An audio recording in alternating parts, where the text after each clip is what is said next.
டெரரிஸை பொறுத்த வரைக்கும் just to create terror, அவ்வளோதான். இதெல்லாம் பண்றதுனால அவங்களுக்கு என்ன சார் லாபம்? அஃப்கோர்ஸ் இது பண்ணுறது என்ன லாபம்னா, வீட்டில் குழந்தை விளையாண்டுக்கிட்டு இருந்து வச்சுக்கோங்க, 3 வயசு குழந்தை விளையாடுது, ஏதோ ஒன்று கேட்டு அழுது, நம்ம அம்மா அப்பாவும் கண்டுக்காமல் அவங்க வேலை செஞ்சுட்டு இருக்காங்க. அப்பா நியூஸ் பேப்பர் படிக்கிறாரு, அம்மா கிச்சனில் ஒர்க் பண்ணுறாங்க.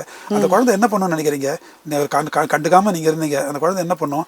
கையில் இருக்கிற பொம்மை தூக்கி கீழே உடைக்கும் இல்லைங்களா? ஒரு டம்ளர் தூக்கி அடிக்கும், ஒரு பிளேட்டை தூக்கி அடிக்கும், உடனே சவுண்டு கேட்டு அம்மாவும் அப்பா வருவாங்க, என்ன வேணும் அப்படின்வாங்க. ஸோ அது மாதிரி கவர்மெண்ட்டுக்கு அகேன்ஸ்டாக அவங்க ஒரு சில பாலிசி, அந்த பாலிசி நிச்சயமாக கவர்மெண்ட்டுக்கு அகேன்ஸ்டாக அவங்க நினைக்கிறது நல்ல பாலிசி நினைப்பாங்க. தனி நாடு வேணும் அப்படின்னாக்க அது வந்துட்டு சான்ஸே இல்லை. ஆனால் அவங்க அப்படி நினச்சிக்குவாங்க, தனி நாடு வாங்கணும் அப்படின்னு. ஸோ கவர்மெண்ட்டை நம்ம சமமாக உட்காந்து நம்மளோட பேச்சுவார்த்தை நடத்தணும் அப்படின்னா கவர்மெண்ட்டோட கவனத்தை நம்ம பக்கம் திசை திருப்பணும் அப்படின்னு நினைக்கணும். அப்படி திசை திருப்புறதுக்கு இது மாதிரி சபோர்டேஜ் வேலை பண்ணால் தான் கவர்மெண்ட் நம்மளை கூப்பிட்டு பேச்சுவார்த்தை நடத்தணும்னு அவங்க ஒரு தப்பான அபிப்பிராயத்தை வச்சுருக்காங்க. அதுக்காக பண்ணுறது தான் இந்த டெரரிசம். அஃப்கோர்ஸ் நீங்கள் என்ன ஒன்றுமே தெரியாத மாதிரி நீங்கள் கேட்குறீங்க, உங்களுக்கு எல்லாம் தெரியும்னு எனக்கு தெரியும், அதில் சந்தேகமே இல்லை. நீங்களும் ஒரு சில இடத்துல அந்த மாதிரி வியூவர்ஸ் சேர்க்க தான் சார் கேட்க